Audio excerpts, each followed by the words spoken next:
ठीक है mister CP, invertendo, alternendo, componendo, dividendo, componendo and dividendo. तो ये रूल्स से समझना थोड़ा सा मुश्किल है, एग्जाम्पल के साथ समझना आसान है। So let us take this simple example कि 2/5 is equal to 20/50। इसमें कोई डाउट है आपको? ठीक है, तो this is like saying कि if A upon B is equal to C upon D, is it okay? Yes sir. Invertendo जो रूल है वो तो सबसे सिंपल रूल है, इसको देख के आप इन्वर्ट करके आपको समझ आ जाता है। तो इन्वर्ट कर दो, किसको इन्वर्ट कर दो? ये जो रेशो है, जो आपकी ओरिजिनल रेशो है, इसको इन्वर्ट कर दो। कैसे इन्वर्ट करोगे? इसको लिख दोगे B upon A is equal to D upon C। बेटा कोई डाउट है? No sir. तो ये तो आप एग्जांपल में भी देख सकते हो कि अगर 2/5 is equal to 20/50, then of course 5/2 would be equal to 50/20। Complicated तो नहीं है? No sir. दूसरा जो रूल है वो आता है ऑल्टरनेंडो। अब ये भी इंग्लिश से ही समझ आ जाता है। ये देखो ऑल्टर होगा, क्या ऑल्टर होगा? कुछ ऑल्टर नहीं होगा। A अपॉन B अगर C अपॉन D है तो A के बेसमेंट में अब लगा दूंगा मैं C, और C की बेसमेंट में लगा दूंगा, A की बेसमेंट में लगा दूंगा C, और C की बजाय मैं लगा दूंगा B। भाई कोई डाउट है? No sir. आपने सिर्फ जगह चेंज किया ना यार। ये जो C था, अगर A upon B C upon D के इक्वल था, तो आपने सिर्फ ये किया, जैसे हम क्रॉस मल्टीप्लिकेशन नहीं करते, C को यहाँ पर ले आए और B को बोला बेटा तुम यहाँ पर बैठ जाओ। नहीं समझ में आया? ऑल्टर है। समझ आ रहा। वही 2/5 इज इक्वल टू 20/50। एग्जाम्पल से समझोगे तो जल्दी समझ आएगा। तो 20 ये देखो यहाँ बेसमेंट में आ गया, और क्योंकि 20 बेसमेंट में आ गया तो 5 को यहाँ बैठना पड़ेगा, 5 यहाँ चला गया। इसको बोल देते ऑल्टरनेटिव। बेटा को डाउट है? No sir. इन्वर्टेंडो हो गया, ऑल्टरनेटिव हो गया। अब कंपोनेंडो देखो। कंपोनेंटो का मतलब ये हुआ, ये जो आपका न्यूमरेटर है 2/5 इज इक्वल टू 20/50 का, तो न्यूमरेटर में डिनोमिनेटर को ऐड कर दो दोनों साइड में। समझ आया? तो ये देखो, ये जो 5 है जो डिनोमिनेटर में था उसको आपने यहाँ पर ऐड कर दिया, और ये जो है इसको भी आपने यहाँ ऐड कर दिया। एग्जाम्पल के साथ समझना इसलिए आसान हो जाता है क्योंकि आप इसको वेरीफाई कर लो ना, क्योंकि 7/5 जो है वो 70/50 के इक्वल होता है।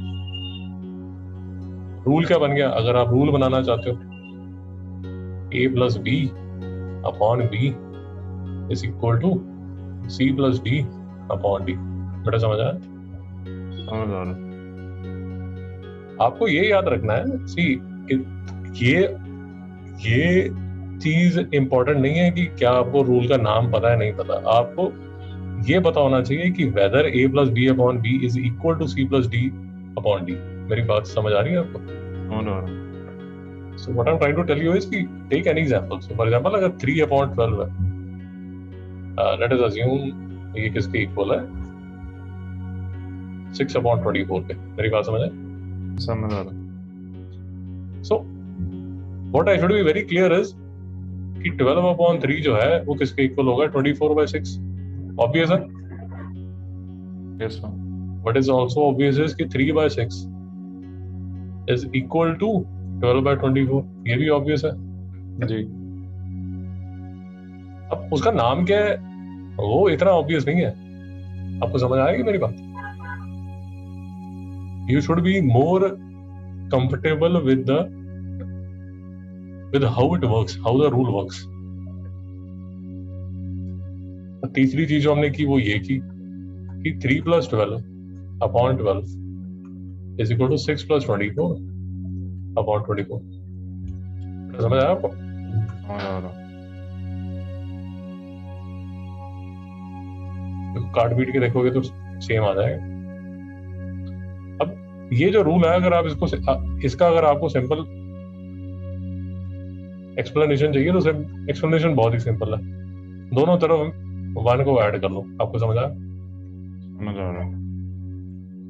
ये जो सारे है ना यार, ये जो भी रूल्स आप कर रहे हो ये कभी ना कभी आपको फिजिक्स में करने पड़ेंगे, फिजिक्स में जरूरी हो जाते हैं। ये देखो, यही आप यहां बोल रहे हो। Basically this rule component O says that just add 1 to both sides of the fractions। बेटा समझ आ गया? समझ आ रहा है। तो ये आपने पहला रूल किया, ये दूसरा किया, ये अभी तक तीसरा किया। यहाँ तक कोई डाउट है? No sir. तो चौथा रूल है वो भी बड़ा ऑब्वियस है, पहले देख लो रूल दिखता कैसे है। तो पहले आपने लिखा था a plus B upon B is equal to C plus D upon D. अब सिर्फ ये लिखा जा रहा है a minus B upon B is equal to C minus D upon D. आपको समझ आया? समझ आ रहा है। पहले आपने न्यूमरेटर प्लस डिनोमिनेटर किया था, अब न्यूमरेटर माइनस डिनोमिनेटर कर रहे हो। बेटा लॉजिक पकड़ में आ रहा? समझ आ रहा है। इसका भी बड़ा सिंपल, बहुत ही सिंपल सा प्रूफ है। बेसिकली आप ये कर रहे हो, दोनों साइड से आप -1 कर रहे हो। लॉजिक समझ में आया? समझ आ रहा है। ये देखो 2 minus 5 upon 5 is equal to 20 minus 50 upon 50। बेटा समझ आया? समझ आ रहा है। तो कंपोनेंटो और डिविडेंडो का आप ऐसे समझ लो कि कंपोनेंटो में जो बेस फ्रैक्शन है, इसको मैं बेस, चलो इसको मैं बेस इक्वेशन बोल देता हूँ। बेस इक्वेशन कंपोनेंट में बेस इक्वेशन में दोनों साइड में +1 करते हैं और डिविडेंडो में दोनों साइड में -1 करते हैं। बेटा समझ आएगा? समझ आ रहा है। तो चौथा नहीं, 1 2 3 4 जो पांचवा रूल है वो सबसे आसान है, बट उसका आप जब एप्लीकेशन करोगे तो थोड़ा कई बार समझ नहीं आता, तो थोड़ी प्रैक्टिस चाहिए। इस रूल के लिए प्रैक्टिस चाहिए होती है। और रूल काम कैसे करता है? वैसे तो अगर आप लॉजिक पकड़ पा रहे हो तो बड़ा सिंपल है। ये देखो, यहां तक कंपोनेंटो था, यहां तक डिविडेंडो था। अब दोनों को एक दूसरे से डिवाइड कर दो। मतलब 2 plus 5 upon 5 into 5 upon 2 minus 5 is equal to 20 plus 50 upon 50 into 50 upon 20 minus 50। बेटा समझ आ रहा है? कंफ्यूज नहीं हो रहा इतने नंबर देख के?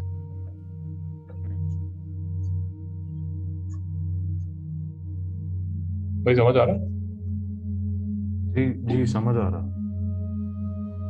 क्योंकि क्या होता है, इतने ज्यादा नंबर हो जाते हैं तो देख के डर लगना शुरू हो जाता है कि भाई ये क्या हो गया। ये रूल ये बोलता है कि a plus B upon a minus B is equal to किसके इक्वल होगा? c plus D upon c minus D. भाई कोई डाउट है? No sir. मेरी आपसे सिंपल रिक्वेस्ट है, जब भी कंफ्यूजन हो तो एग्जांपल ले लो। जैसे अभी आपने किया a plus B upon a minus B is equal to c plus D upon c minus D.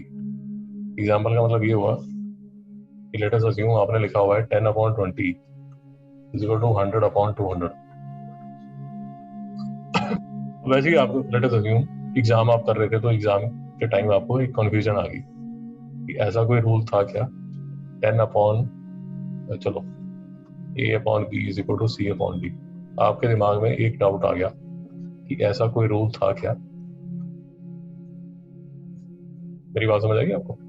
You want to check whether this was a rule और नॉट, यू आर कंफ्यूज्ड। ठीक है? तो मैं आपको ये कह रहा हूँ कि अगर आपको इसके बारे में कंफ्यूजन है, ऐसा कोई रूल आपके दिमाग में आया और आप ऐसा स्टेप करने वाले हो, you are confused about it, so just take a example मतलब आपने एग्जांपल बना लिया, सबसे सिंपल एग्जांपल है। अब इसमें ये देखो ये रूल बनता है कि नहीं बनता। 20 minus 10 is equal to 100 upon 20 minus 100। आपको समझ आया मैंने क्या किया? समझ आ रहा है।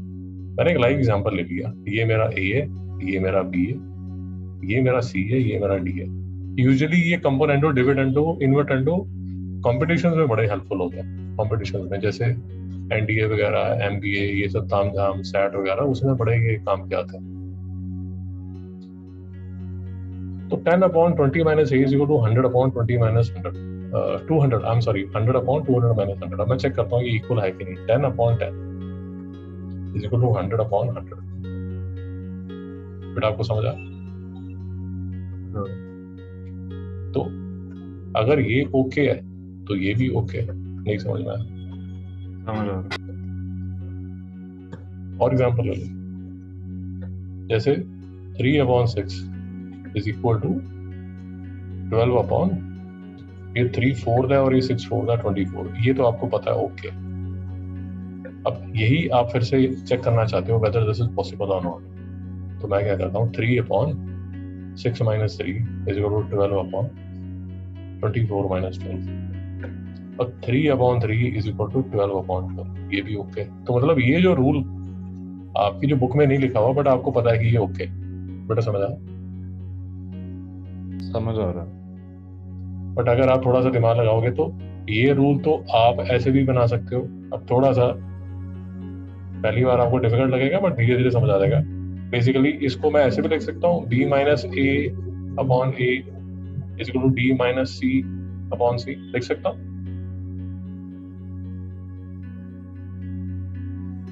कोई डाउट तो नहीं? No sir. तो दोनों तरफ से नेगेटिव अगर मैं कॉमन ले लूँ तो ये आएगा a minus b/a is equal to c minus d/c। बेटा समझ आ? समझ आ रहा। इसको थोड़ा सा और सेट कर दोगे तो ये बन जाएगा 1 minus b/a is equal to 1 minus d/c। आपको समझ आ? समझ आ रहा।